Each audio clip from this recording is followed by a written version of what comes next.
le budget proposé hier par le Rassemblement national avec cette question. Comment a-t-il évolué sur les questions pro-business? Est-ce qu'il est de gauche ou de droite, le RN, finalement? En tout cas, il a beaucoup changé, le RN, ces dernières années. C'est vrai que pendant longtemps, économiquement, il était plus proche de LFI que de LR. Mais maintenant que le vote populaire lui est clairement acquis, c'est le monde de l'économie à l'assaut duquel il s'est lancé, aiguillé par des personnalités comme le milliardaire Pierre-Édouard Stérin, le patron d'Ocean Capital et son DG François Durvy. Ça a été très clair, ce positionnement beaucoup plus pro-business durant l'examen du PLF cette semaine en commission des finances.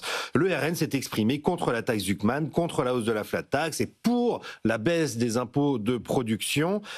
Et même en coulisses, vous avez certains députés du bloc central qui vous expliquent que si le RN n'avait pas été là, il y aurait eu un tsunami de mesures fiscales de la gauche qui aurait pu passer. Le bloc central s'appuie désormais sur le RN pour bloquer les hausses d'impôts défendues par la gauche. Vous iriez jusqu'à dire qu'il est devenu libéral, pro-business? Alors c'est plus compliqué que ça en réalité. Prenez son contre-budget présenté hier en façade.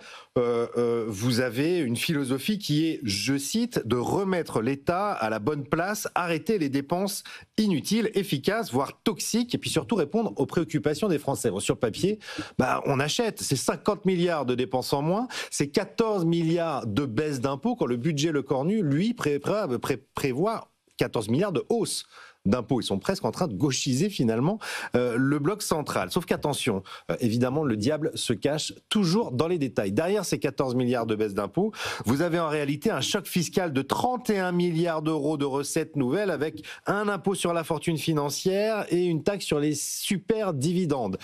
Notamment, tout ça permet de financer d'autres baisses d'impôts pour les classes moyennes, sur la baisse de la TVA énergie ou sur les produits de première nécessité. Mais on voit qu'on n'y est pas encore tout à fait sur l'économie.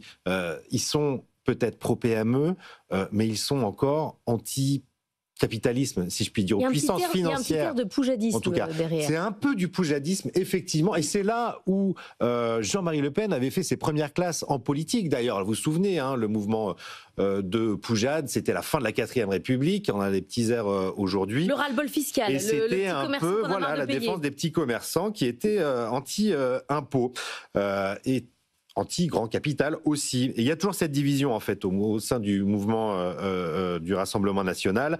Un côté mariniste, assez Marine Le Pen, interventionniste, étatiste, plutôt à gauche, et puis du côté de Jordan Bardella, on est plus libéral, plus pro-business. On cite souvent Nicolas Sarkozy en exemple. Ces deux facettes sont parfaitement antinomiques, mais sont attrape-tout, et on voit que ça ne gêne pas du tout le RN dans les sondages, qui sont très loin devant pour les projections du premier tour de la présidentielle. Merci beaucoup Raphaël Legendre. On en redébattra à savoir si le RN est devenu crédible sur le plan économique avec Éric Delannoy. Ça sera à 7h10.